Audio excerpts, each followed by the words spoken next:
right, I'm going to call this meeting to order at 6:43 p.m. Can I get roll call, please? Fallsgraf here. Dulce here. Mays here. Brianna Taxoni here.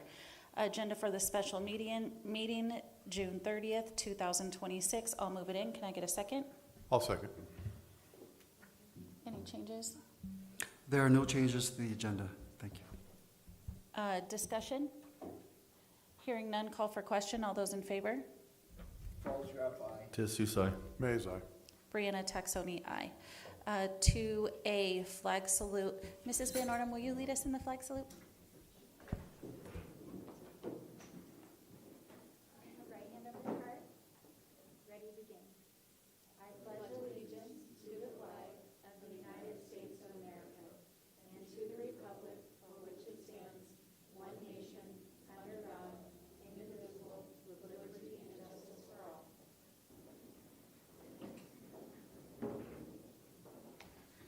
Ken, would you like to read the civility statement, please?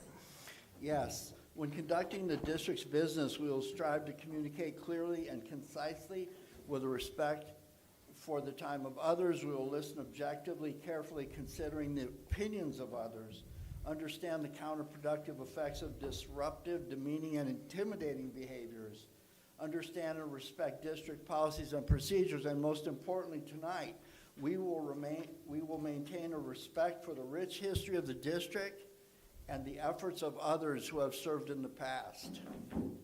Thank you. 3A, personnel report. I'll move it in. Can I get a second? I'll second. Thank you. Thank you. There are no changes to the PAR for tonight. We've been interviewing, hiring for the start of the school year, as you can see in the PAR for requesting of approval, ratification of employment.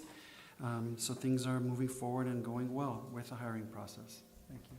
Thank you. Discussion? Hearing none, call for question. All those in favor? Fallsgraf, aye. Dulce aye. Mays aye. Brianna Taxoni, aye. For a approval contract with, is it Eide Bailey, CPA and Business Advisors for the 2026-27 school year, not to exceed $90,000. Would somebody like to move this in? What's the context of this? Can we get a second first? I'll second. Thank you. Just to put it into context, Ed Bailey Advisors, they support our business services department as far as completing required forms, reports, if and when needed. They are on a retainer if approved. They've been on a retainer for the past 5 years since I've been here, even prior to my arrival here at the district.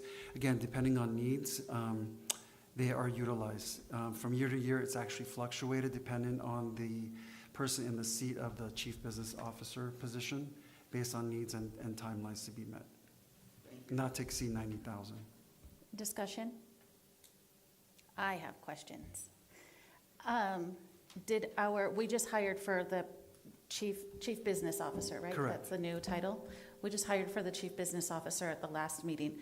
Did our new chief business officer request this, or is this just something that we have offered? Do they know that this is available to them? It's the latter. It's something that we offer each person in that position prior to the arrival of the CBO to the Assistant Superintendents of Business Services. Given the small nature of that department itself, if there are reports and timelines that need to be met and there needs to be some consultation or reports that need some supplemental help in getting things put together, then Ed Bailey Advisors are utilized. But the CBO, it wasn't something that they requested. It isn't something that was brought up to them specifically. It's something that we've done for the past 5 years and then some. I know it was shortly before we joined that we started having a consultant for the business office. It hasn't been something that we've always used. I would say less than 10 years ago, we started having a consultant for the business office. I don't see it as a need, so I'm going to just put that opinion out there. I don't see it as a need. I feel like we hire personnel that is incredibly capable. That's why we hire them. I have faith in our new CBO, and I don't see this as a need. I see this as an extra $90,000.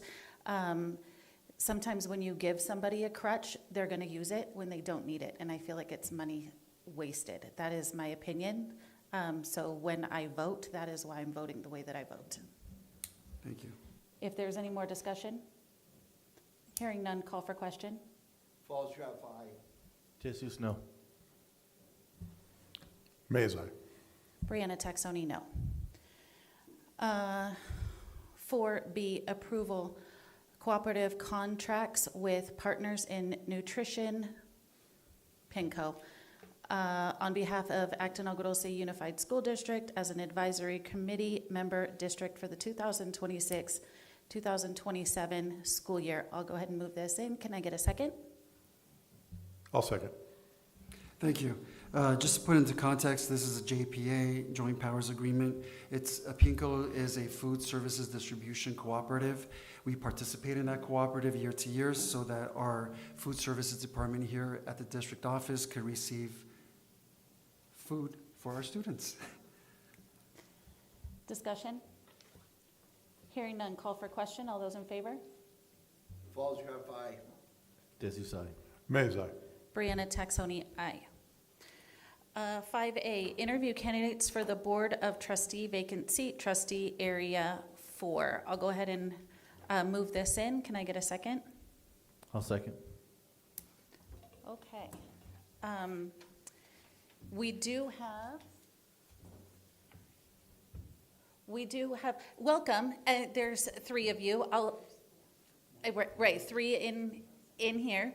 There is one more candidate that is on Zoom. So we do have 4 candidates total. I thank you so much for being here, all 4 of you. It is a big responsibility, and for you to step up and volunteer for this position is huge. We don't usually have people, several people vying for the position, so this is fantastic. And we've had to appoint several times, and in people putting in their names and their papers to be voted on. I have never had to run in an election because I was appointed, like one of you guys, and nobody has ever run against me. We just don't have people stepping up. So huge thank you for just being willing to step up. A couple of us, I believe 3 of us have been in your position before, and it is a nerve-wracking position to be in. So just, I feel ya, and I just wanted to say thank you first and foremost. Let's cycle. I was going to introduce Mr. Falsgraf. I know he already said that he had something to say, so let's cycle. I'm sure we all will. I am Ken Falsgraf. I was elected to this board. I have been through elections. I have found my signs in ditches. I have had a superintendent resign 5 minutes before I was sworn in. The person that someone here tonight might replace was highly, I don't want the lawyer to hear what I'm saying. Is the lawyer here tonight? They're on Zoom as well, in case they're Thank you needed. very much. Lawyer, if you're watching me, don't. The person that was sitting here that we're going to replace was highly functional in his own right in the business world, international business. He served on charter school boards. He served on this board. He served on subcommittees. This is a really big role to fill. So one of you, this is not the Lincoln Douglas debates. One of you is going to be number 1. Now, somebody is going to be number 4. That can be an advantage or a disadvantage. When I hear somebody trying to rebut something that another candidate said, your name goes like poof out of my mind immediately. What I am looking for is someone who can fill this seat and make this board functional until the election with no tapping the brakes, no personal agendas, all of that. So that said, I have been through elections. you never find out if you're going to be elected for like 30 days. I was ahead by 2, I was behind by 10, all of that.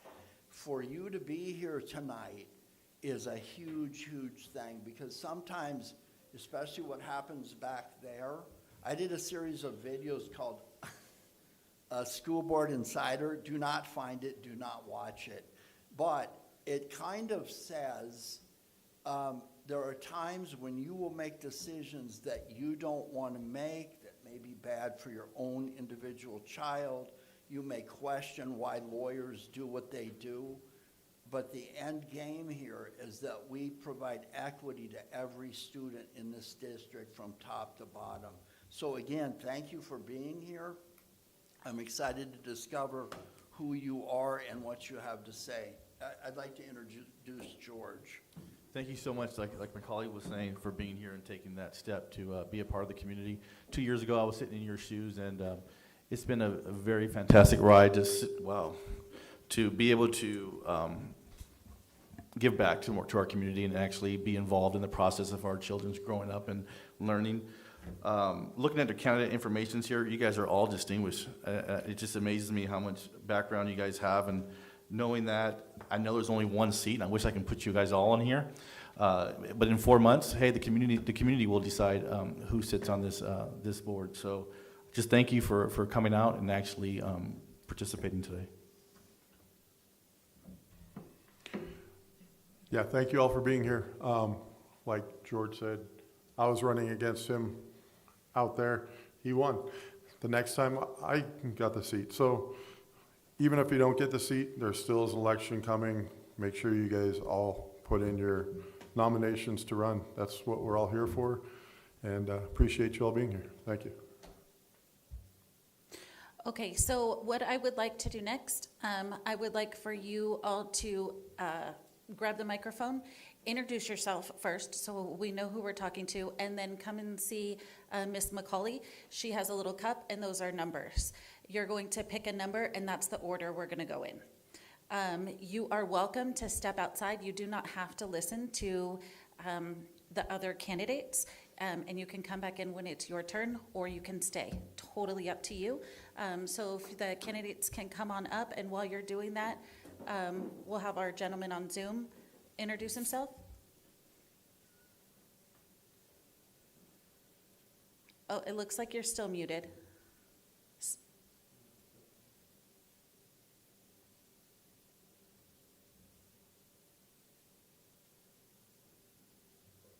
Do you want to give it a shot?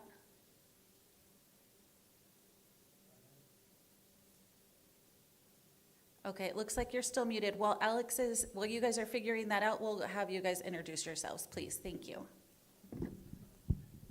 Good evening. I'm Jessica Ganya. I am a parent here. My son is currently a Vasquez High School student. I don't know if there's anything more that you guys want us to. That's perfect. Okay. Thank you, Jessica. I am Shay Stana, and I have 3 kids in the school district, 2 at Little Owl and 1 at Meadowlark. And I went to school here, from Acton School all the way through Vasquez. Thank you, Shay. Hi, good evening. My name is Mike Hammett, longtime resident of Acton. My daughter went to school here K through 12, and now I have nieces and nephews here as well. Thank you for being here. All right, and are we ready on Zoom?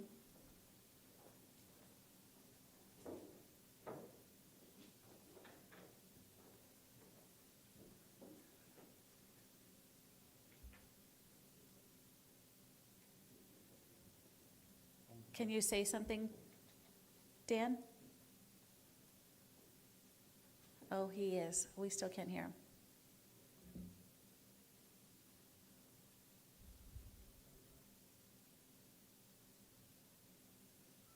Try it again. Alex, let's have him jump out and jump back in. It looks like he keeps talking. Oh, now he's muted.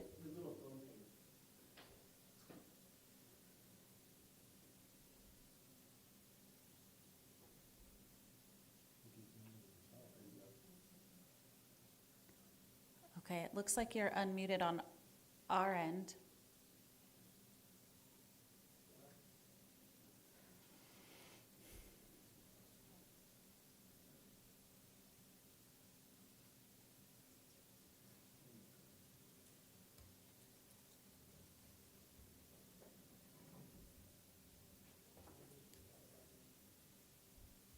Okay. Looks like he's going to log out and log back in.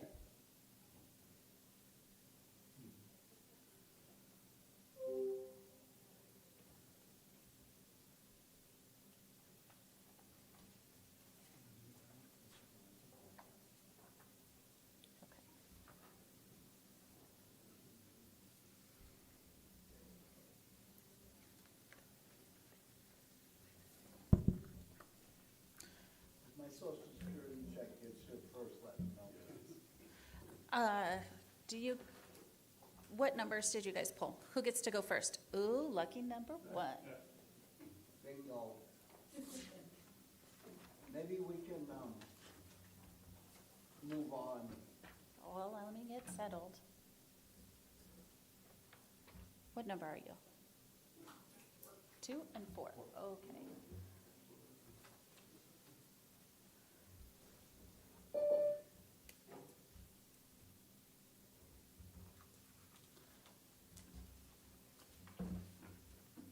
So, board members, it looks like we have Michael Hammett, number 1, Shay Santa, did I say that right? Number 2, Daniel Valenti, number 3, and Jessica Ganya, number 4.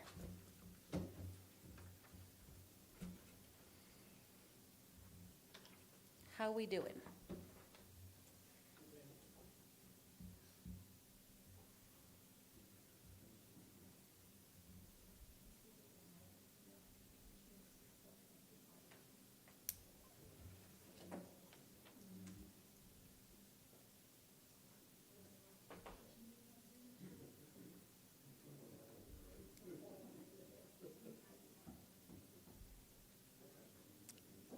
All right, it looks like you're still muted.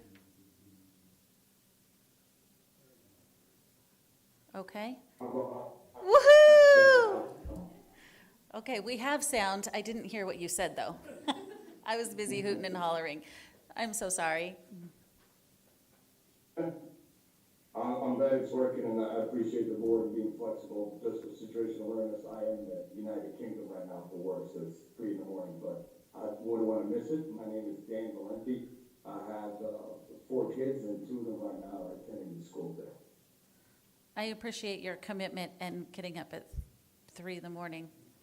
Thank you for being here. Okay, so we'll jump right into it. Mr. Hammett, if you want to jump in the hot seat.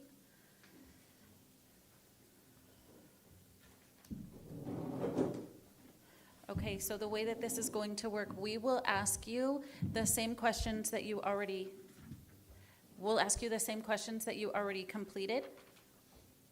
So board members, go ahead and turn to page 2 of the candidate application. And then when we're done with all of those questions, we will switch to the other packet and do the questions that we have discussed already. Okay? Mr. Falsgraf? Thank you. Do you have prior experience serving on a governing board, specifically a school board? Please list such prior experience. Hi, good evening. I do not have experience on a school board. My experience on any type of board has been as an employee of Los Angeles Police Department. I had a role where I interacted with our neighborhood council boards, and I was I would facilitate some of those meetings, and I would also sometimes have to be a bit of a sergeant at arms, if you will, for some of the meetings. And then I also sat on subcommittee meetings for the city and department for various emergency management roles and subcommittees. Thank you.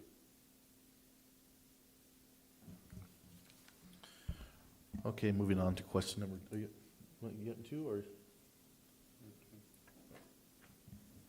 Let's just cycle. Okay, question number 2. What unique skills, experiences, knowledge, or perspectives would you bring to the Board of Trustees? Please describe how your professional, educational, volunteer, or personal background would help contribute to effective governance and decision-making on behalf of the district. Yes, thank you. That's a good question. I've had various roles in the department that I work for now. It's a large agency. It's no secret how large LAPD and the city of LA is. And my role as an emergency manager for the department has had me reviewing and rewriting many of our plans that were in need of some review and rewriting. So I had the unique opportunity to take a 50,000-foot view of how the department was doing things or ready to do things, which is pretty rare for many of us in that role. Most of us have an on-the-ground look, much like many of the stakeholders here in the Acton-Agua School District. They have an on-the-ground view of everything, and that shapes their opinion. So my experience in being able to have that 50,000-foot view and rewrite plans and try to look at the greater good of the stakeholders, not just myself or not just my immediate subordinates, I believe very much will help me in a role like this. I take the view, when I'm having a conversation or I'm thinking something out or writing something out, I don't look at the here and now. I try to look at the end game. Where are we trying to get to? Where are we trying to achieve? Not what does my opinion hold right now, or am I agreeing or disagreeing with the people I'm speaking to in this here and now? Where are we trying to go? And I think that bigger picture way of looking at things is definitely what a board like this does and should do, and I believe that my experience and my attitude towards addressing important items like that will definitely help the board and play a positive role.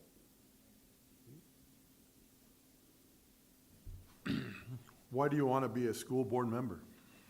Well, I'm a product of the public school system, and I am a huge proponent of giving back. As I've said, I'm a public servant now. I've been a public servant for almost 30 years, and I'm coming to the end of that career, if you will. And I don't believe that our job is done, that my job is done. Like I said, I have a daughter who went K through 12 here. We're longtime residents of the Acton-Agua Dulce School District, and I believe it is my responsibility, I believe we all have a responsibility to give back to the society that we are part of. And this is my next step, and it's an important step. And since I have the opportunity and I have the availability, what better way to give back than to start helping with our children, our futures. Thank you. What do you see as the basic purpose of public schools?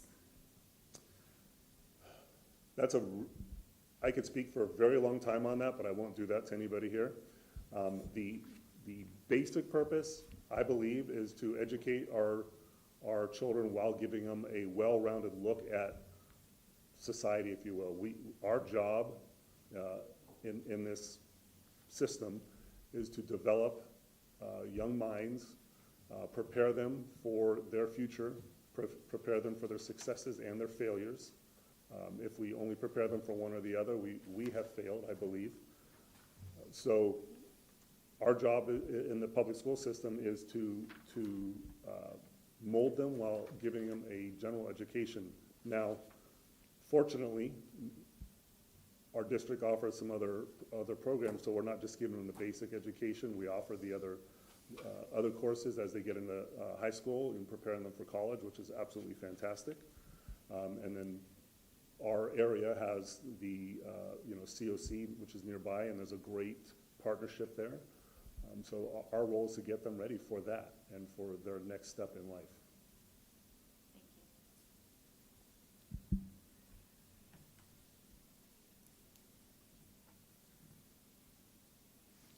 What is the role of the school board in the fulfillment of that purpose, which is the basic purpose of public schools? The role of the school board is multifaceted. Our job should be to support the goals, the strategic goals of our superintendent, to provide and or help create some goals for the district, whether it be for the employees, the various staff members, the students, to have that overarching view and assist in molding it, if you will, and then do everything in our power to help achieve those goals, to achieve the steps necessary so that everything that I mentioned in terms of what we're providing these young kids can be carried out in a way that is not just functional, but in a positive manner. We want them to want to be here. We want the employees, the teachers, our superintendent, us. We want everyone to want to be here so that it creates an environment, a positive environment for them. Thank you. Briefly describe your commitment to public education and our local school district. Well, I think it goes without saying, after almost 30 years in the public sector, I am committed to public outreach, if you will. There are many other things I could have done, and I was doing before I got into the type of business that I'm in now. And I wanted something greater for myself, and greater meaning of more fulfillment. My commitment to the public school system is the same that it's been for the last 30 years, to reach out and make every contact as positive as possible, with some sort of positive outcome. Even on somebody's worst day, my goal is to make it positive. So in the public school system, we may have children struggling, we may have to vote on unpopular items, like was mentioned earlier. But the end result is, or the bottom line should be, that we take every subject or everything that we're looking at with a end game in mind. And that is my commitment to the system, is where are we trying to go, and does it serve the greater good, not just for me or my children or my family member, the greater good of the community. All right, this one's a little bit long. What do you believe are the district's greatest strengths and most significant areas for improvement? Please explain how you believe the Board of Trustees can support, influence, or contribute to addressing these areas for growth while building upon the district's strengths. Our greatest strength, arguably, and I think most people would agree just from living here, living in the area, is the fact that we are kind of a small community. We tend to band together, get things done. Parents, students, faculty alike, when there's something that needs to be done, whether it's a cleanup day or supporting somebody in some sort of time of trouble, this wonderful community does that. And that, I believe, is this board's greatest strength. We are able to run our school district away from some of the noise of the larger kind of nonsensical things going on out there. We can't avoid it all because we still are a governing body and we are still part of the public school system. But a lot of the noise that's out there, which is why a lot of us live here in this area, we are able to avoid. And I think that is one of our greater strengths. In that same breath, I'd say that might also be one of our weaknesses. Because we are small, because we are kind of on our own in a lot of ways, we might be missing out on some opportunities. I would have to do a little bit more research to find out exactly what opportunities we're taking advantage of, but I know typically, in looking into other small districts as well, sometimes we miss out on it because we might not be aware of it. Now, it was mentioned that the other board member that vacated the position had international business, so maybe he has that bigger world picture. Maybe he helped take advantage of some of those opportunities. I know we recently got that grant for mental health well-being, and that's a great thing, and that's a perfect example of reaching out outside of our community and taking advantage of some of those bigger opportunities. And I'd say by focusing on that, I can help the board and the district to continue to grow. And the district is doing great things, and I want to be a part of that continued growth. Thank you. So this next set of questions you haven't seen yet. Describe a time when you made an error or faced a challenging situation. How did you take responsibility, address the issue, and apply what you learned moving forward? There's so many to pick from. I believe that if we're not moving forward assertively in our jobs or in our life, we're potentially failing, and so I've made many errors. One would be in my place of business at work. There was kind of have to be careful how I word it, but there was a situation where somebody was perceived to have we'll say done a great wrong, if you will, and I believe it was the cause of a major embarrassment to our department and created great angst between two members. And unfortunately, I was young in my duties as a supervisor. I jumped the gun a little too quick. I was probably looking at things from a ground level instead of a 10,000-foot view. And I started a process that potentially could have harmed that person's career. Once I realized that, I made the decision to fall on my sword. I did not sidestep it or soft step it at all. It is my belief that the only way we get better and the only way we help others that we are working with or for is to own it up front. So that's what I did, and it was a little bit of an ugly outcome for me, but it was the right thing to do. It was falling on that sword is the way we get better, and it has helped me immensely in the way I do business over the next probably 10 years after that major faux pas, if you will.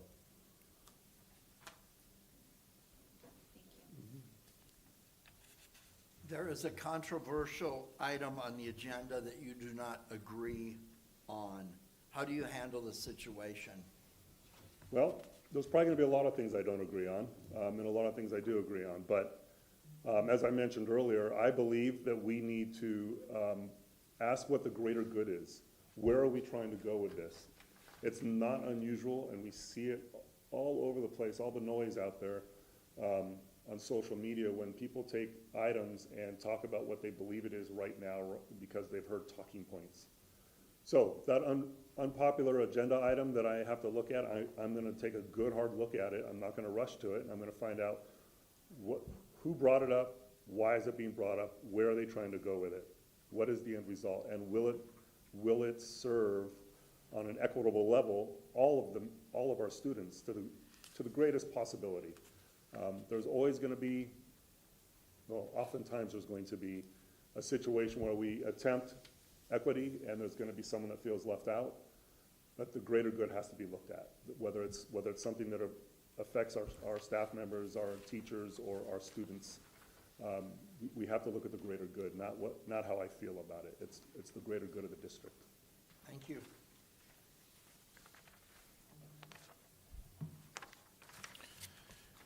How will you work collaboratively with fellow board members while respecting diverse perspectives and maintaining a unified governance team? I'm sorry, can you repeat that? Yeah. I'll slow it down a little bit. So how will you work collaboratively with fellow board members while respecting diverse perspectives and maintaining a unified governance team? The diversity of the board is what makes the board what it is, whether it's the background, where you come from in life, in employment, or further back, where we all come from. So that's automatic. That, for me, that's easy. I have no problem working with the diverse group. The bigger question is how do we work together? And it actually kind of goes along with the question that was just asked of me. How do we work together in a way when one of us may disagree? And if that disagreement or that conversation gets so passionate, how do we bring it down a notch so that we can move forward? And I believe when we have those conversations, it's really, really important that I, because I'm speaking for myself, don't take it personally. remember where we're trying to go as a board, as a district, and maybe dissect it a little bit. So if we're having these conversations and it feels like it's getting polarizing, slow it down. I'm a firm believer of slowing it down and asking, where are you trying to go with this? What is your end goal? Why is this something that you want to do? Or, you know, why is it that whomever, the superintendent, brought this to our attention? What is the goal of this item? And then we're gonna discuss it and talk it out. I'm pretty good at that. I've had a long career of disagreements, just because of the nature of the work. So I don't get hot very easily, and I don't believe this is a place for that. It's important to stay focused and stay engaged until the conversation is done, until we have some sort of resolution. Thank you. How would you respond if a personal or professional contact asked you for your help in securing a contract or business opportunity with the district? I would explain to them exactly what the steps are to apply for that contract. There is no place for that type of behavior, pulling in private favors or anything like that. Now, if it comes up and I've done business with them elsewhere, like in another business, I may say I've done business with them and it worked out well. But I'm not going to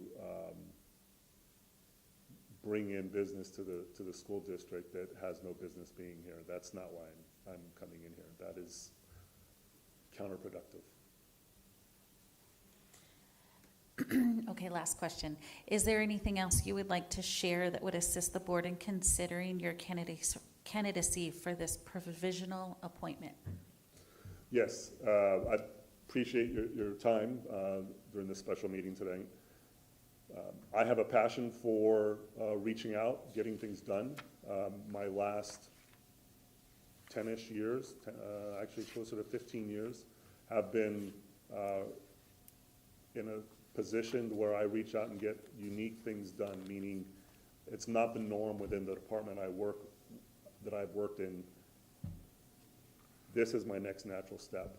This is where I can do a greater good than retiring and sitting at home and learning to play golf, which would just frustrate me, so I'm not going to do that.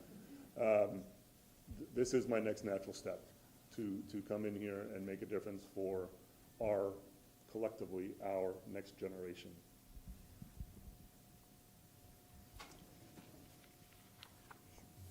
Thank you. Go ahead, Ken. Okay, I have a follow-up question. I'm going to ask this of every person. I am in a business like you for 25 years, so I know what it's like to be the employee as well as being sitting up here. Mm-hmm. And I know what it's like to be the employee that answers to, you know, whether it's your police commission, or I'll relate this to everybody. What do you do when you find out that the staff recommendation will discredit you in your own community? Tell me about that. In other words, as a staff member, I drop the ball in your lap to discredit you in your own community. Talk to me about that. So you're saying a decision was made and you're basically pointing a finger? No, I'm saying that something happens in here. Okay. And you're going out to your community, the people that voted for you, and you feel that you're discredited in your own community, and your personal reputation is at stake. Tell me how you deal with that. So the way I have dealt with that, because there was a lot of shade thrown on my current line of work, especially during the summer of 2020, is to take the time to explain to them why a decision was made as much as I can, keeping in mind there may be information I'm not at liberty to discuss, and that's okay. Those that are my friends or my family or that respect me and that I respect are going to understand when I explain to them to the best of my ability, and I'm not going to waver. Those that get so angry that they decide they don't want to speak to me anymore, or they just can't function face-to-face with me, that is not a Mike problem, that is a them problem. So I have no problem standing up for what our job is, what our goal is here on this board, and taking it out to the community in a manner that is respectful and bringing respect to the board and to the school district. Thank you for being the first one to answer a very odd question that's very unorthodox. Thank you, sir. Thank you. I have no follow-up questions. Thank you. I have no follow-up questions. Thank you. All right, thank you.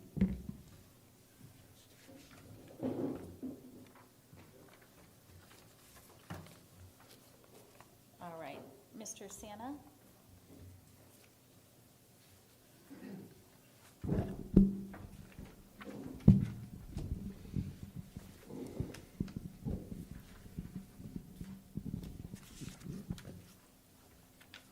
All right, so you were able to see the format, so we'll just do the same thing. Mr. Falsgraf? Thank you, welcome. Do you have prior experience serving on a governing board, specifically a school district board? Please list such prior experience. No, I've never served on a school district governing board. Okay. In college, I was on my fraternity's governing board, and I was vice president, and I served on different governing boards in law school, like law review, as a student, but no, not as an elected official or a member of something that's governing Thank you. something as large as a school district. Thank you. Board service is all I have. I have nothing. Thank you. What unique skills, experience, knowledge, or perspectives would you bring to the Board of Trustees? Please describe how your professional, educational, volunteer, or personal background would help you contribute to effective governance and decision-making on behalf of the district. Well, I grew up in Acton. I went to Acton Elementary here when it was still open. I went to High Desert. I went to Vasquez. I played sports. Then I went on to college, and I earned a degree in accounting, passed the CPA exams, went to law school, got my law degree, did a little bit of private practice work, and then I joined the district attorney's office, and now I'm a prosecutor for LA County DA. Spent most of my career so far either at the Antelope Valley Courthouse, prosecuting crimes out of Antelope Valley, or in Santa Clarita and San Fernando, prosecuting crimes. So the surrounding area I'm very familiar with, and the type of crime that's here. It's different. I worked downtown for a while. You see a lot of different issues. I grew up here. My kids go to school here. I have a vested interest. The most important thing in my life are my kids. And being on the board is important to me because I don't trust anybody with the most important thing. I wouldn't give them, jewelry or wads of cash to random people. And my kids mean a lot more to me than money, jewelry, anything. So being on the board will allow me to get a better look and understanding of what's going on with the school district and help you, as other board members, facilitate things that are going to help our kids succeed, because my kids have a vested interest. One of those things is technology and AI. That gives me anxiety and makes me nervous, and I think our school district should start looking ahead, because some of the jobs that are here today and our kids are studying for and think that they're going to be won't exist by the time they graduate. Thank you.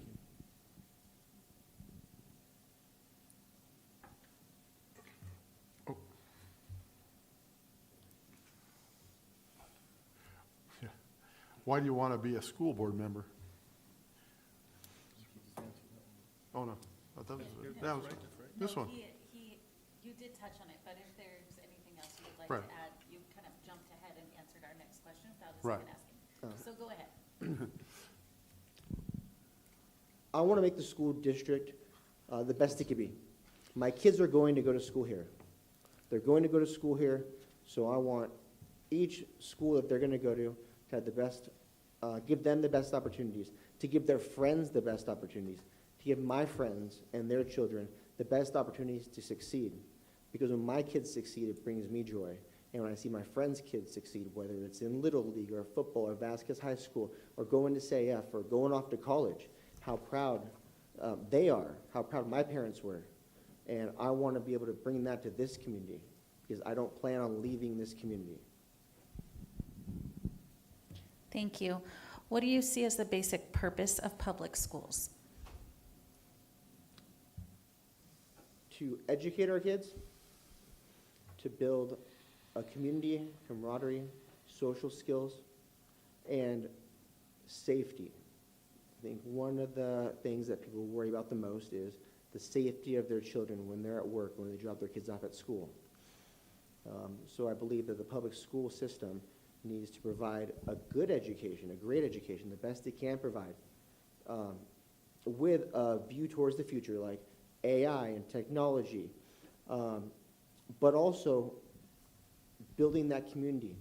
Because now, as an adult with kids in the school district, I have friends with kids in the school districts and kids that I went to school with. I see them at events, right? And we all are a close-knit community, closer than it would be in Santa Clarita or in Antelope Valley or in San Fernando Valley. So that's why I believe like the public school system is extremely important. Thank you.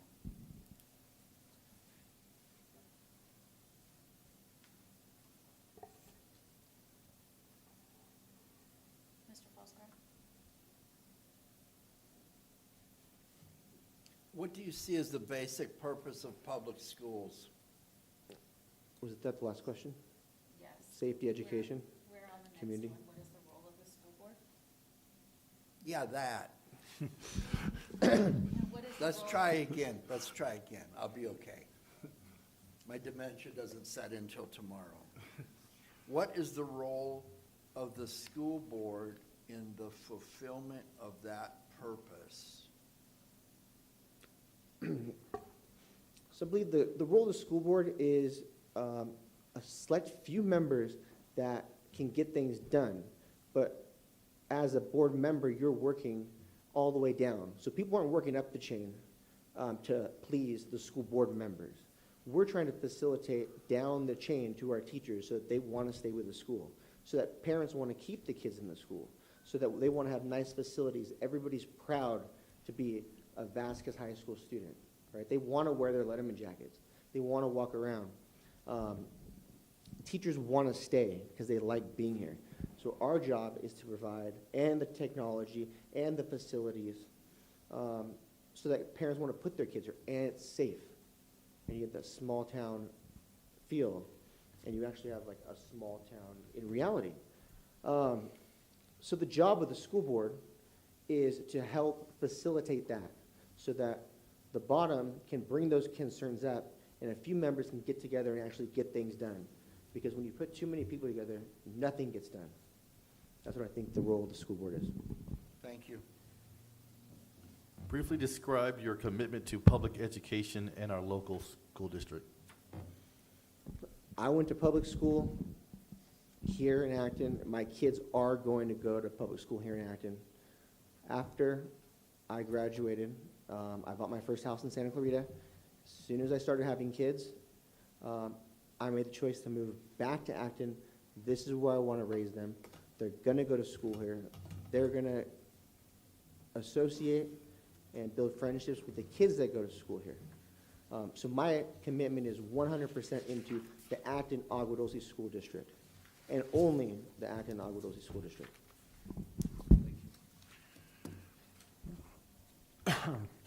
What do you believe are the district's greatest strengths and most significant areas for improvement? Please explain how you believe the school board of trustees can support, influence, or contribute to addressing these areas for growth while building upon the district's strengths. The district's strengths are, it's a small town, it's a small school system. The students know each other, they're close, they're going to go to the only school for their grade together, and they're going to be friends for life. That's a strength. One of the weaknesses that I've seen is teacher and staff and faculty retention. We want good teachers and we want them to stay. We want the best teachers. And I think that there is room for improvement. I noticed a lot of teachers were leaving Meadowlark, teachers that I wanted for my kids and they're not going to be able to have. And I'm not sure who's being hired, but it's kind of disconcerting when you expect a teacher to be here and then they leave and they think they're going to be better off somewhere else. So I think the Board of Trustees and the board and everybody involved, if we can get together and make the faculty happy, make the teachers happy, then it'll just be a better school, better community.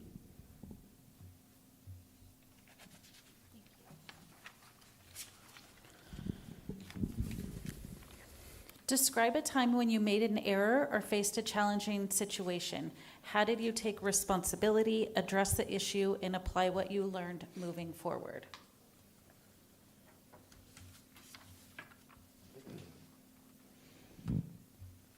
I face challenging situations all the time in my line of work, but for the 4 years when George Gascon was the DA, him and I butt heads.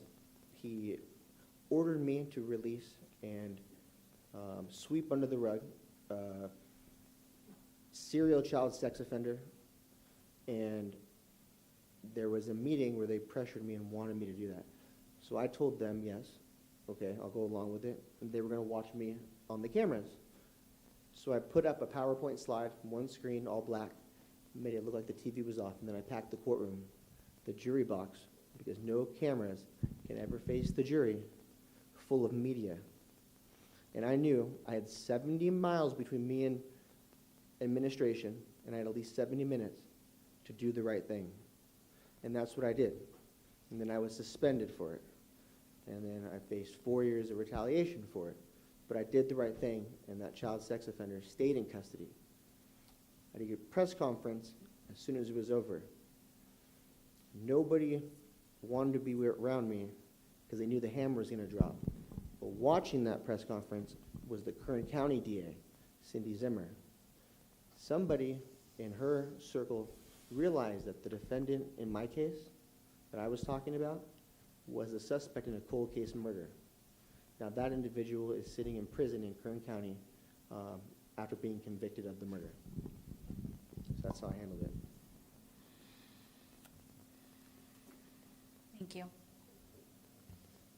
There is a controversial item on the agenda you do not agree on.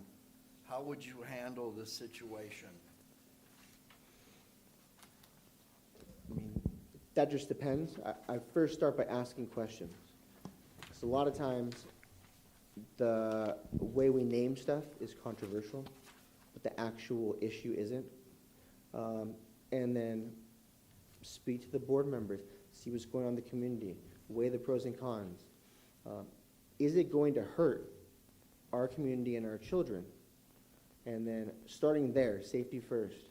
Is it serve our purpose of education? And then move on from there. And if those boxes are checked no, then it'll probably be a no.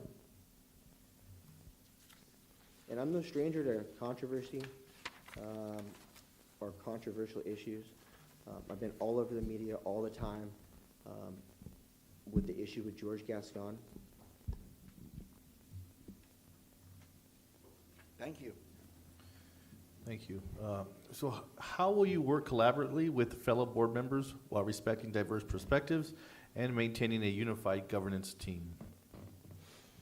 Well, I work in a large office, and there's a lot of diverse opinions and perspectives in the DA's office, and then I have to work with public defenders who are trying to get murderers and rapists and child molesters and everybody else the least possible sentence or just released.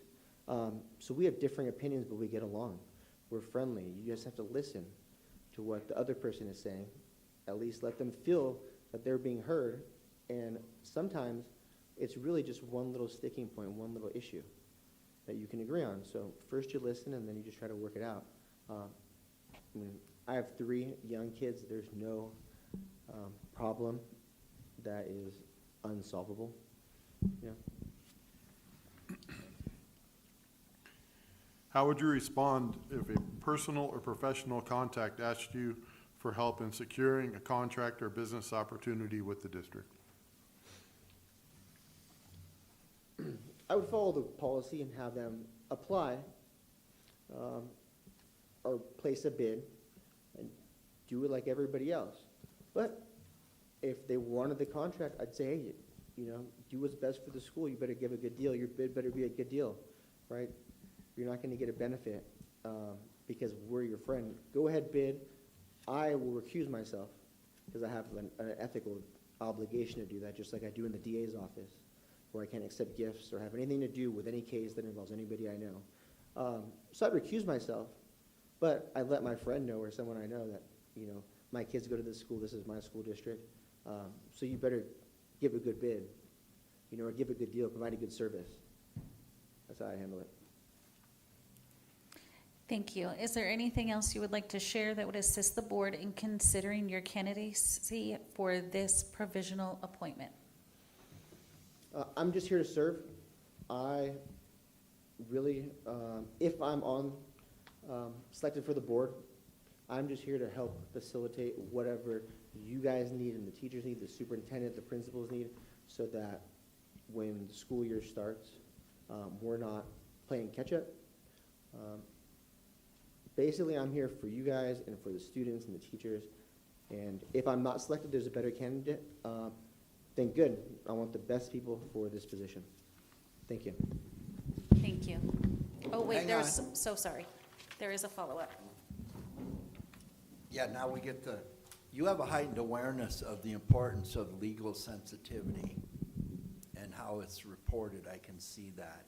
So my question to you again is, staff dumps an issue in your lap, it's not ready for prime time, it's not fully baked, and you see your reputation in the community sinking like the Titanic, what do you do? What's right? You just do what's right. It's not about me. And I've spent over 4 years dealing with this issue because when I went toe-to-toe with George Gascon and I went on a bunch of different shows, the whole weight of the district attorney's office came after me and destroyed my reputation. But I did what was right, and I have no regrets, and I'll keep doing it. So if people hear a rumor and they believe it and it makes them think different of me, I won't lose any sleep at night. Thank you. Anything else?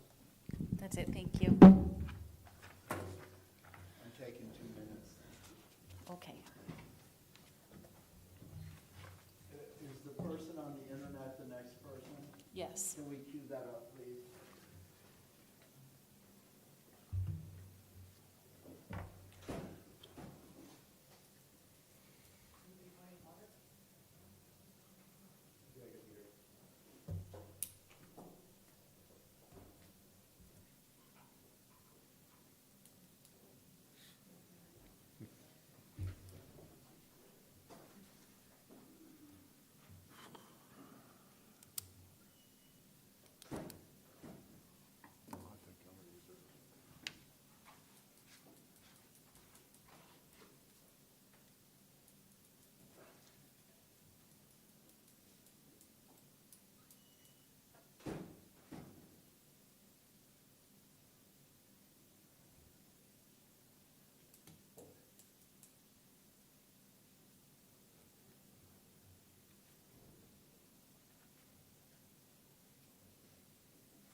Okay, are we ready for candidate number 3?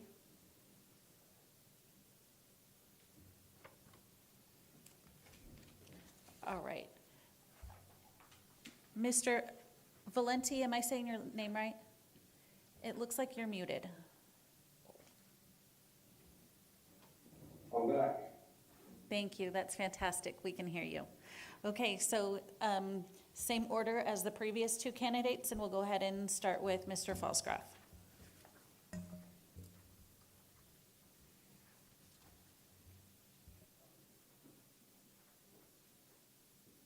All right, here we go. Do you have prior experience serving on a governing board, specifically a school district board? Please list such prior experience.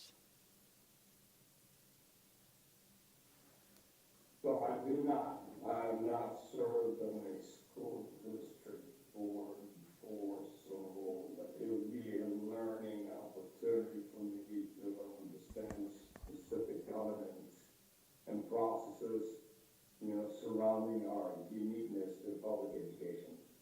What I will share is that I do have extensive background serving in executive leadership positions, where my role it was specific to organizational governance. With that said, I also served as vice president of my HOA prior to that. When I worked with my fellow board members on governance, budgets, community issues, and I believe that those leadership and governance skills will actually translate and help me along in my commitment to learning quickly and serving effectively.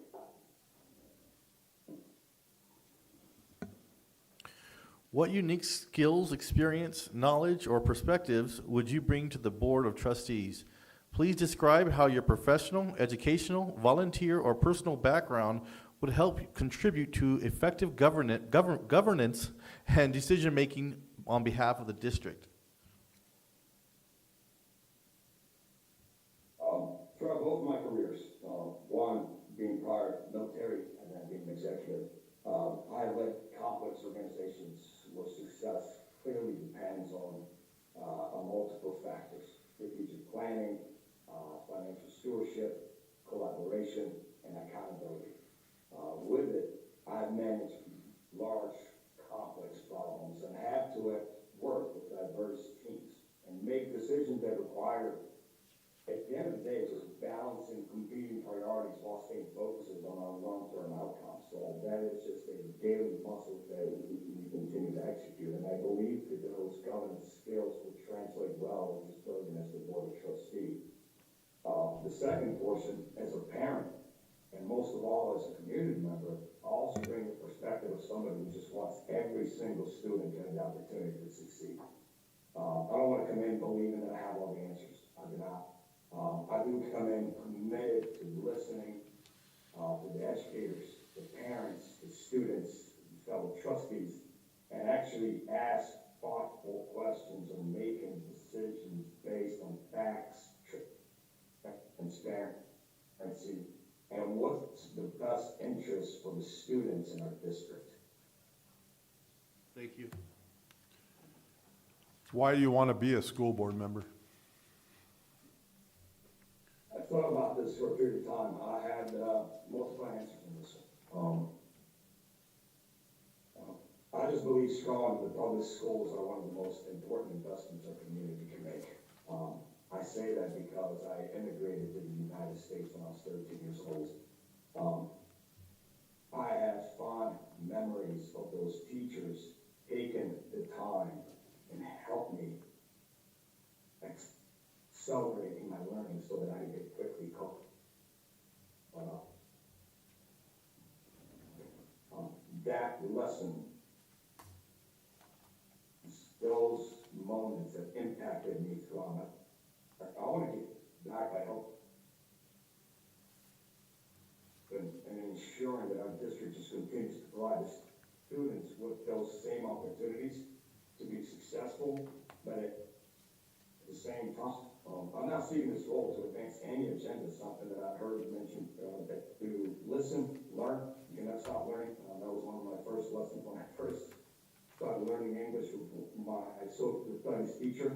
work collaborative, but most of all, help make thoughtful decisions that will always put the students first.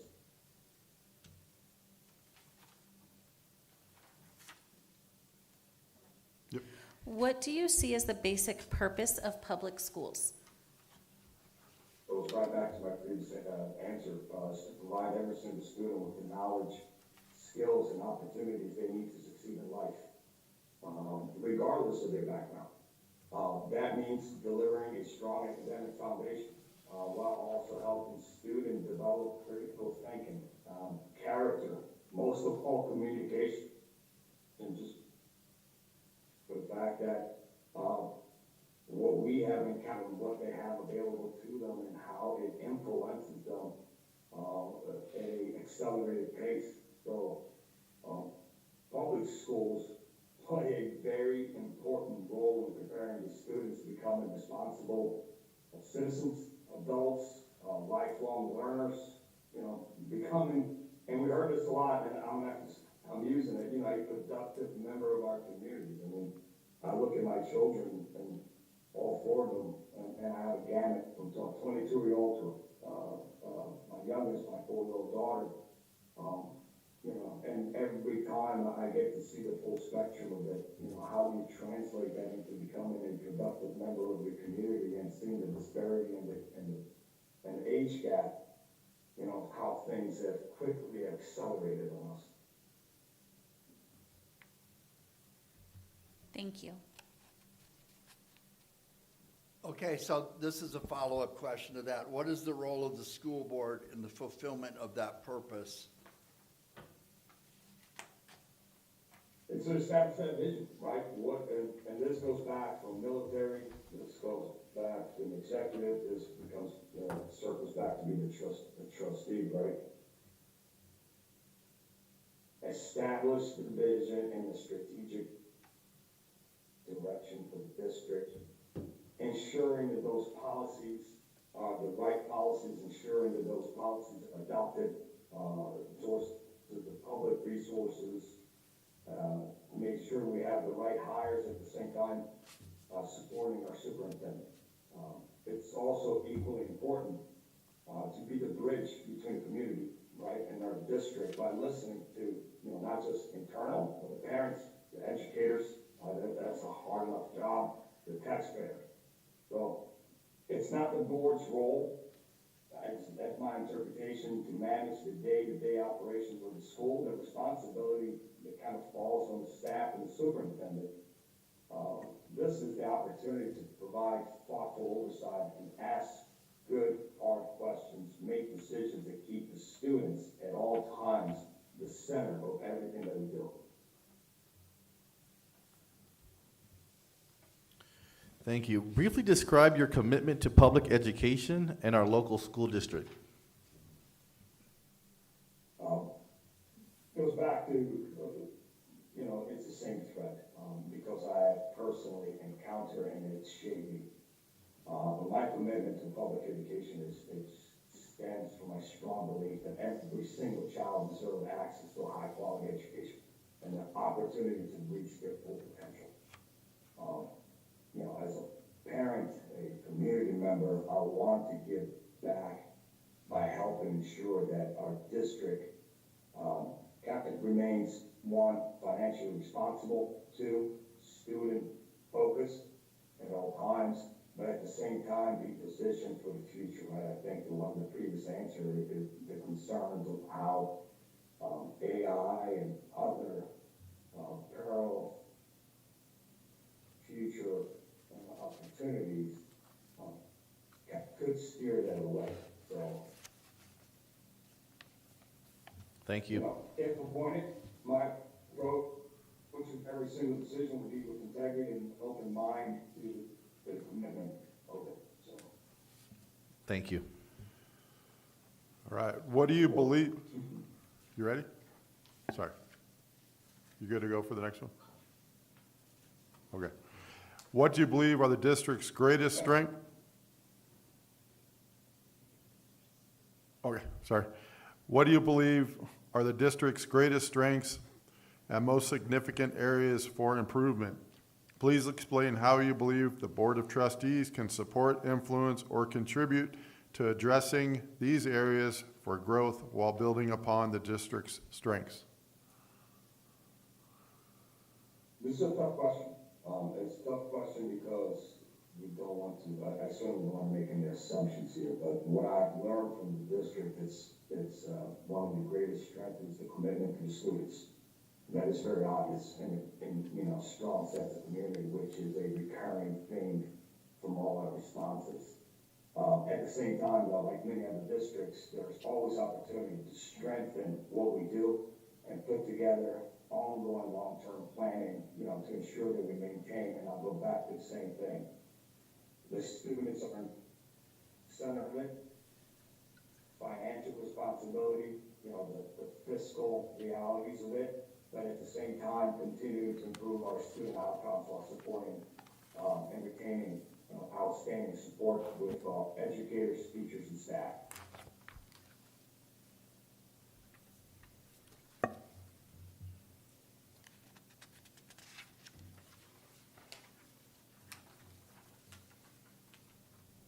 Thank you. Describe a time when you made an error or faced a challenging situation. How did you take responsibility, address the issue, and apply what you learned moving forward?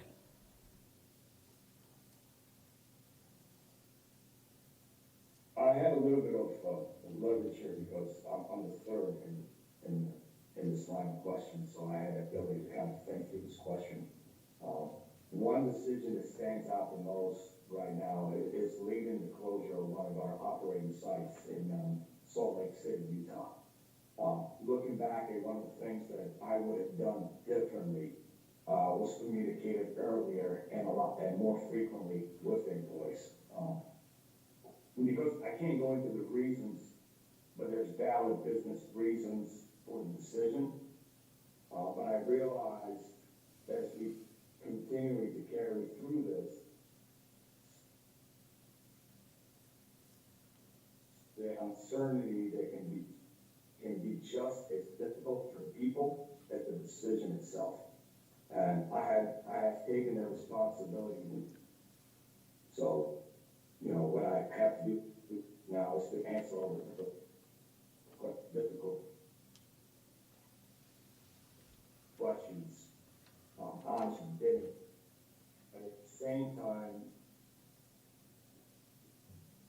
reinforce and support the decision, but at the same time, making sure that the right decision and our ability to communicate and take ownership and accountability was onerous throughout the rest of the supporting functions. So since then, I've been very transparent. I made myself a lot more, I will say, available, but also engaged more in my proactive communications, given this is a much bigger part on how to lead it. So it was, and to give kind of light of what we're talking about here, the facility hosted 110 employees, so that decision was not made light. Something that was inherited and financially, unfortunately for the last 3 years, was not a lot of transparency, so there was a lot of ownership and had to work with some of our ethics folks and board to make sure that folks were held accountable because of the decisions that led us to be made. So did not take that lightly, and I think there's going to be ongoing opportunities for me to continue to learn from it. Thank you. Your bandwidth may be a little bit low. You're starting to break up here and there. Our Master of IT has suggested that you turn your video off and just leave your audio on so that we can hear the audio. Okay. Hope this helps. Thank you. Thank you. Next question. There is a controversial item on the agenda you do not agree on. How would you handle the situation? I live in controversials, and one of the, it's easier said than done, but we need to separate personal opinions from responsibilities. If there's a controversial issue before the board, I would take the time to truly understand the facts, right? review the policies that apply to it, the legal requirements, right? This is why we also have legal representations, but at the same time, remain respectful to the board, the staff, while understanding the discussion. I may not always agree with every viewpoint, but at the same time, I believe that everyone deserves to be heard. That it's something that we actively do as parents, as family members, we do it at work. Ultimately, I will make the decision I believe is the best interest of the students in the district once the board reaches a decision. I'll be respectful of that process and supporting it all the way through forward. Thank you.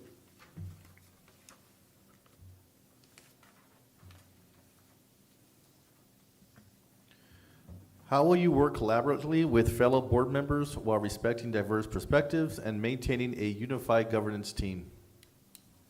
That's a fantastic question because diversity of experience and perspective is what makes the board stronger. And that answer is not just for this.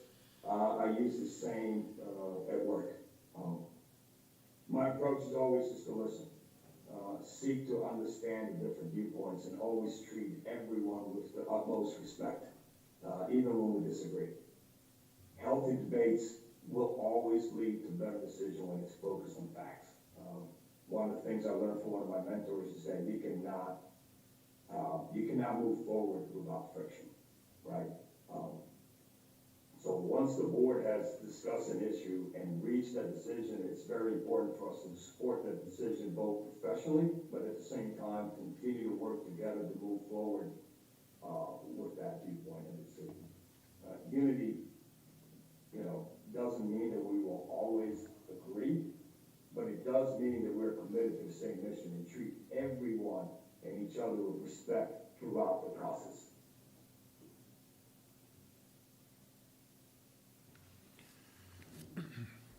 How would you respond if a personal or professional contact asked you for help securing a contract or business opportunity with the district? I think it helped that I just took my code of ethics training, but I will make it very clear that all district businesses must be conducted through established policies, right? There's processes with everything we do, and most of all ethics requirements. I will never use my position to provide, preferential treatment to anyone. If there's a potential conflict of interest, I will disclose it to the board. I will seek guidance as appropriate, and if necessary, recuse myself from that decision. My responsibility goes back to what I continue to say. It's to the students, the taxpayers, and at the same time, continue to maintain the public's trust in what we do and what they have appointed us to do. Thank you. Is there anything else you would like to share that would assist the board in considering your candidacy for this provisional appointment? Well, yes. First of all, I'd like to thank you all for your time and your willingness to be flexible. I understand that it's a different time zone and I have to do this on video. I know it's an important decision, and I appreciate the opportunity to truly speak to you via video. While I may not have previous board experience, I do bring decades of leadership experience and strategic planning, financial stewardship, but most of all, collaboration and accountability. I truly come with a desire to serve as an appointee, and most of all, do what's right for the student, the families, and the community. So it would be an honor to continue that and to serve. So thank you for your opportunity. I appreciate your consideration. Thank you. And I believe we do have one follow-up question. So, thank you, sir. I think you've heard the question. It basically says, if you feel that something is coming out of staff that gets dropped in your lap that will make you unpopular and affect your credibility in the community, tell me what you do.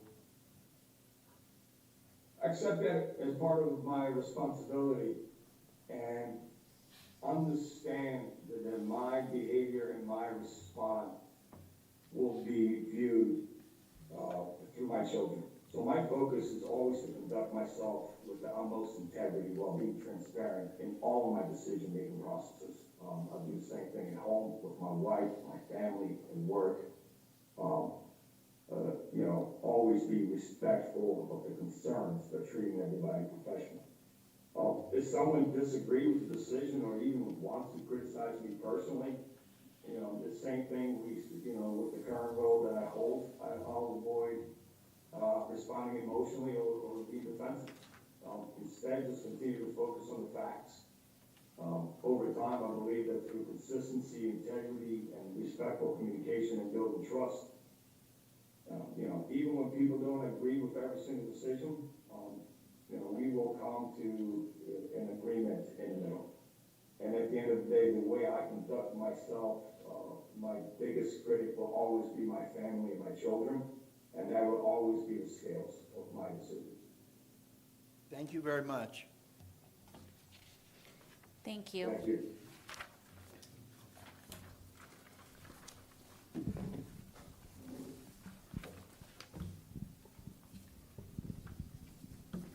Last but not least.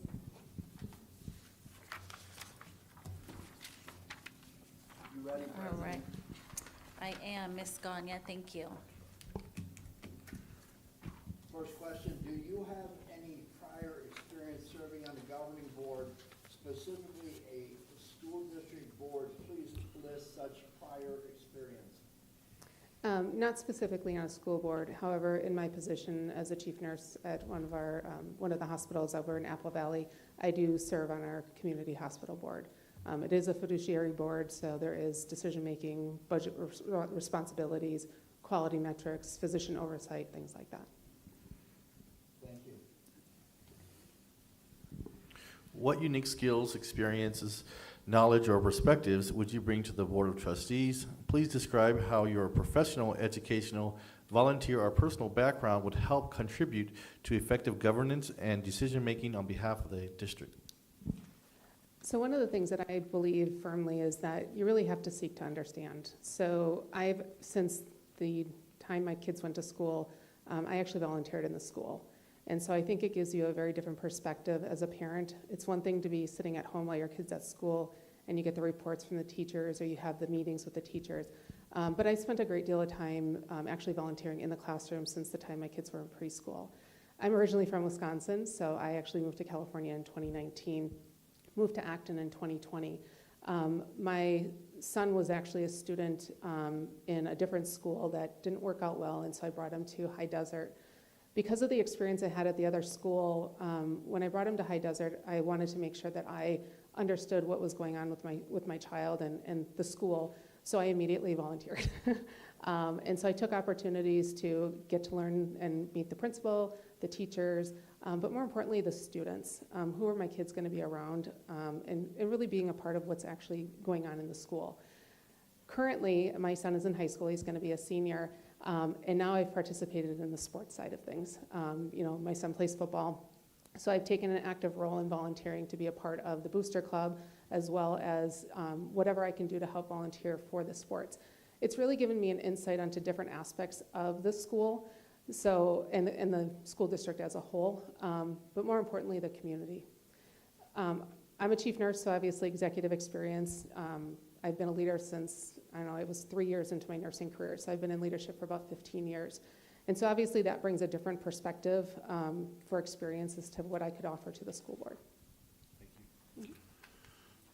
Why do you want to be a school board member? Because it looks so fun. It's a good question. I think one of the biggest things for me going back and trying to figure out, what is the next step? Like I said, my son is a senior, so some people say, well, your son's going to be a senior, it's your opportunity to get away from the school district. But for me, I kind of look at my nursing career. I started off in the front lines, and going into leadership really gave me a different perspective. And I plan on being a part of the community here in Acton, and just because my kids aren't part of the school district doesn't mean that there isn't an important role to what's going on. I've seen this community grow since I came here in 2020. It's very different even in the last 6 years that I've been here. So I think that being part of the school board is just an opportunity to continue to expand what the school district offers because I know what it offered when I came in 2020, and I know what it's offering now. And there's been a huge growth in just those 6 years.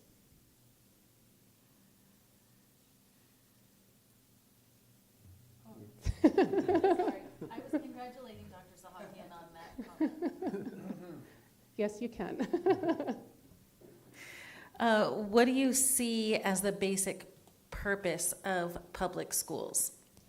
You know, public schools is a foundation. I am a product of public schools myself. And I think one of the things with public schools is that you really have to look at every student. You know, private schools, there's nuances with things, but in public schools, I think the most important thing is that you never know who's walking through your doors. You could have somebody who has, you know, maybe not a great home life, and so you're not just dealing with academic pieces, but you're also dealing with social aspects.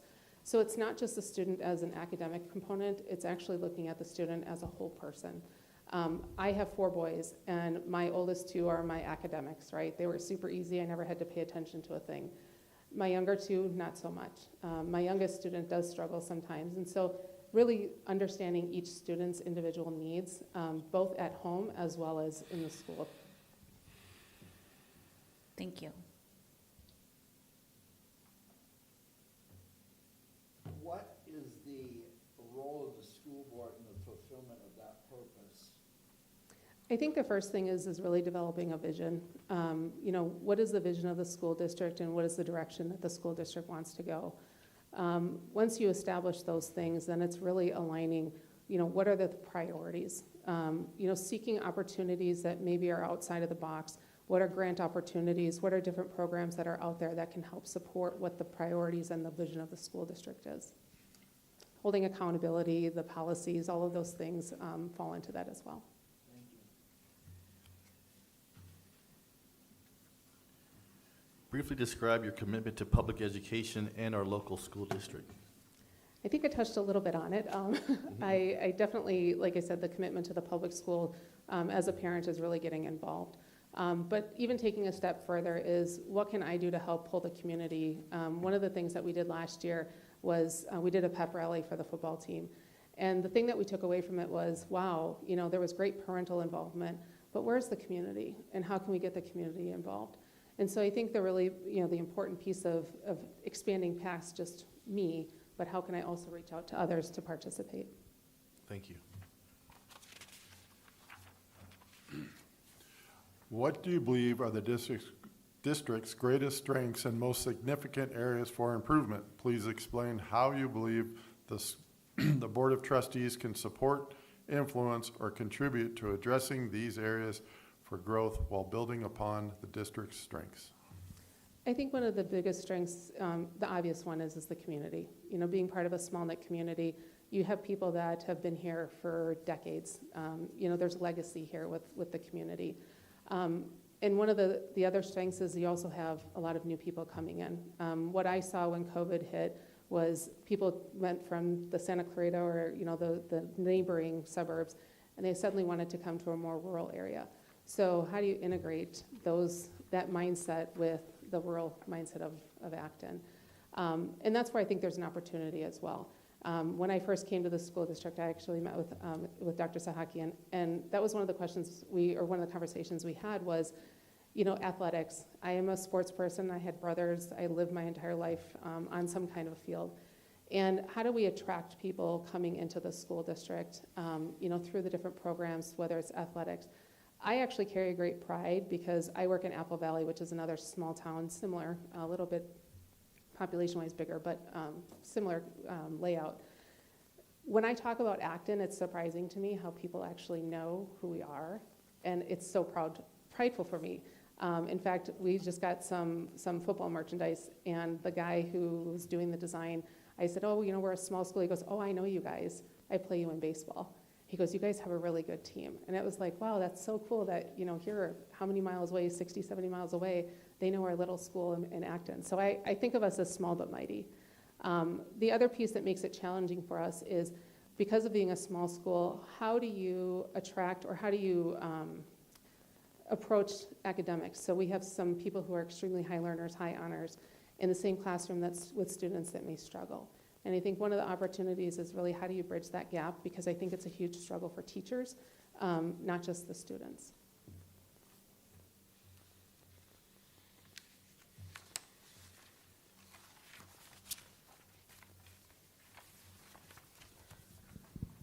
Thank you.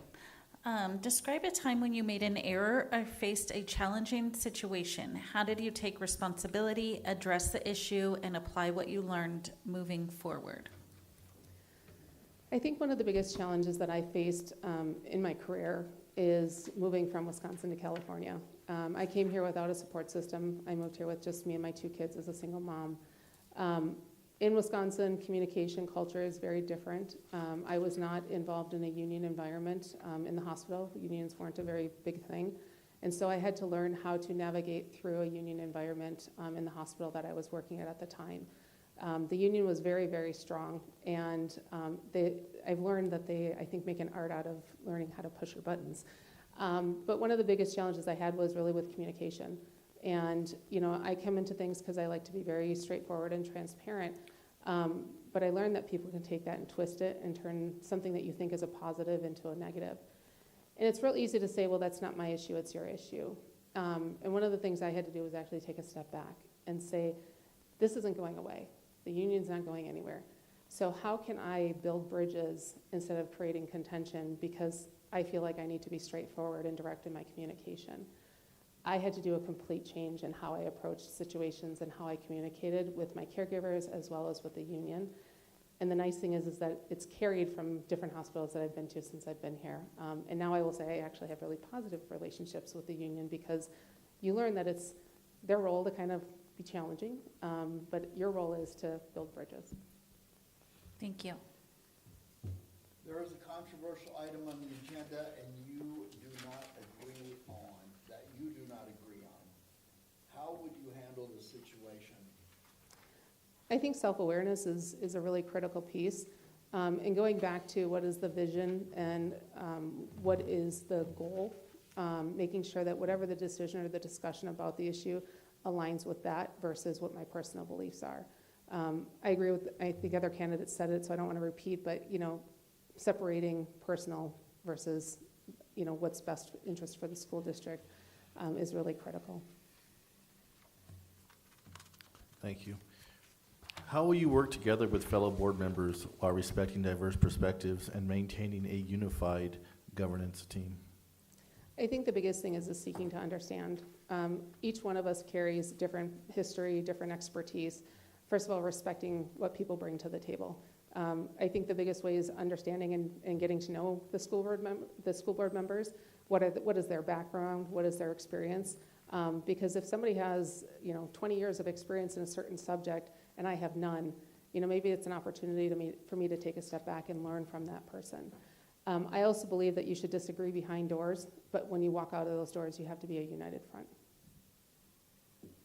Thank you. How would you respond if a person or professional asked for your help in securing a contract or business opportunity with the district? I think transparency is key, so I would be full disclosure if I had any type of relationship or knowledge of this person.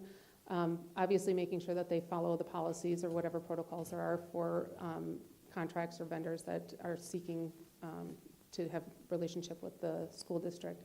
And then really recuse myself if it's something that is appropriate for me to recuse myself.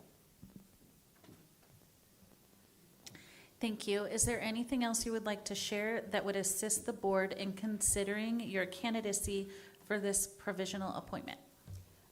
Honestly, want to compliment the school district. Like I said, when I first came here in 2020, you know, it was definitely a struggle. We were coming out of COVID. We had a hard time finding teachers. I know some of the teachers, you know, I think we were looking to hire people, and it was just, there weren't a lot of candidates out there. I look at where we were in 2020 and where we are now, and I look at like the most recent thing with the ROTC coming. That's really exciting, and I think of what that opportunity is for not only our kids, but our community.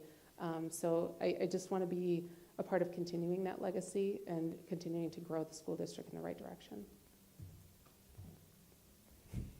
Is that it? I'm looking at you, Ken. So, you heard the question. The recommendation comes from staff. And you feel it's not ready for prime time, it's not well-baked, and it's dropped in your lap, and there's repercussions, and your reputation in the community suffers. What do you do? That is a challenging question. I think you have to stay true to yourself, number one. Going back to what is your alignment? The commitment that I make to being part of the school board means that there's going to be difficult decisions. There's going to be times where I have to go out into the community and may even feel like I'm being attacked because of a decision that was made or some communication that came out. Again, disagree behind doors, be aligned out front. Share things that I can share, but making sure that I maintain confidentiality where it needs to be confidential. And not react. It's real easy when people are on the attack for you to get defensive or react. I think, again, seek to understand, why are people upset? Why would my reputation be in question? And be able to share and communicate the things that are appropriate. But at the end of the day, it may be something that I have to take a hit with, and those are just the big shoulders that we have to carry sometimes. Thank you. You're welcome. Thank you. Thank you.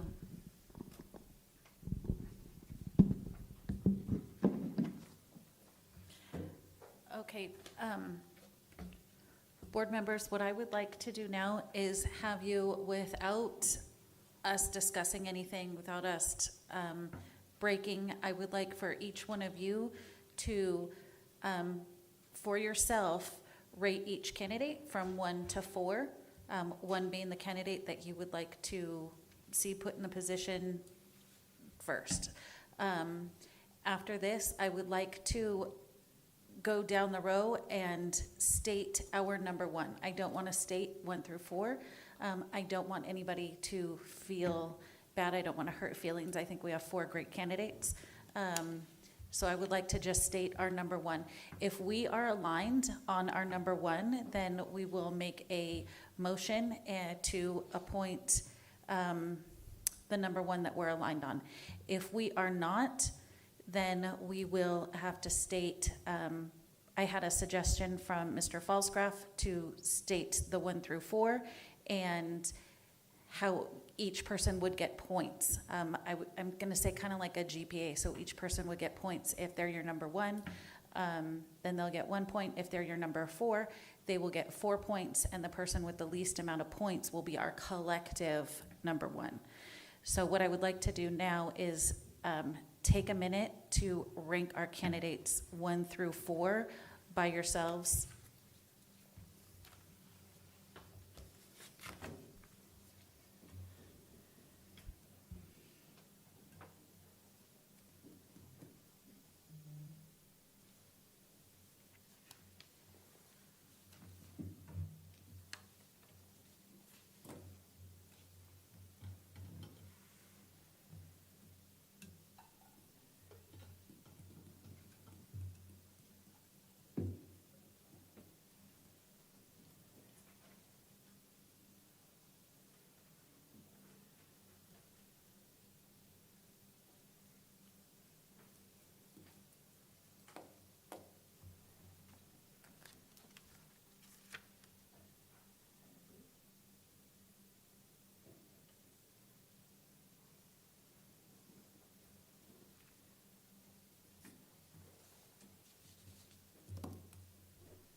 Mr. Falsgraf has asked that we loop. So I'm one of the worst experiences I've ever had. The first thing I will say is you all should move into my area so I can get some popcorn and watch this. This will be better than All-Star Wrestling, it really will. But I had an experience where someone was brought in and there were candidates and they all felt, I think you float back and forth, I can do this, why am I here tonight? And it just kind of hits you.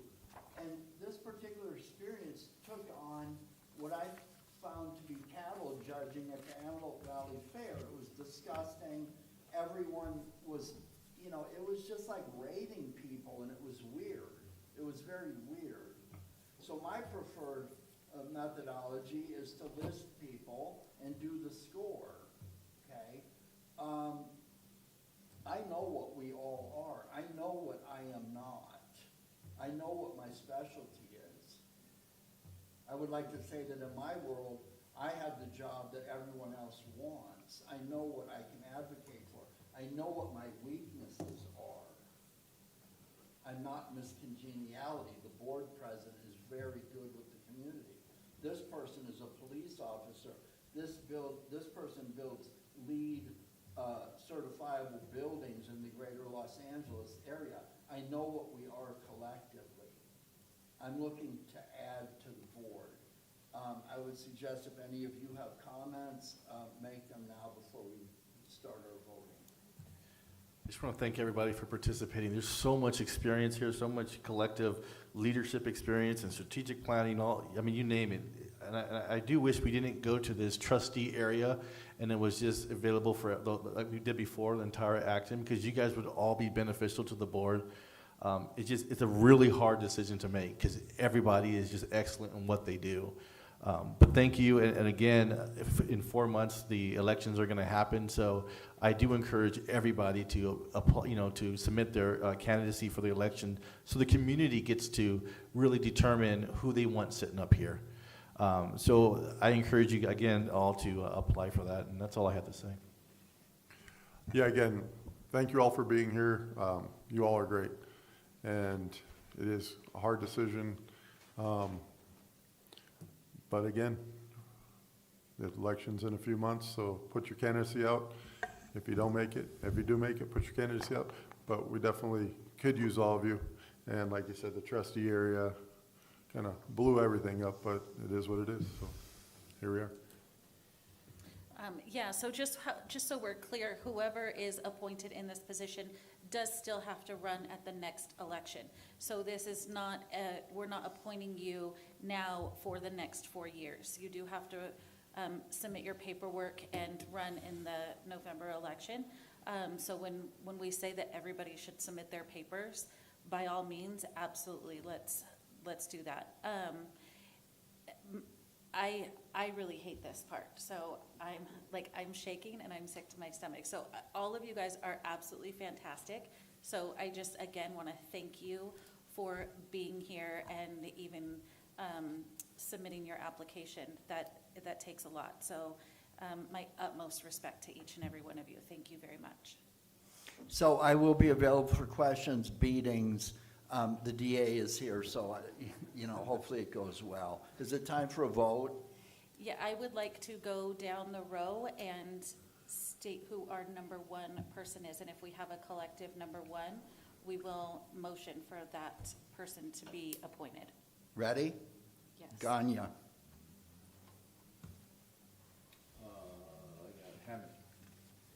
Jessica. My number one is also Jessica Ganya. So at this time, I will go ahead and make a motion for Jessica Ganya to be appointed as our District 4 school board member. Do I have a second? I'll second. Call for question. All those in favor? Falls Graph, aye. Dulce, aye. Mays, aye. Brianna Taxoni, aye. Congratulations, and again, thank you guys very, very much. We really appreciate you.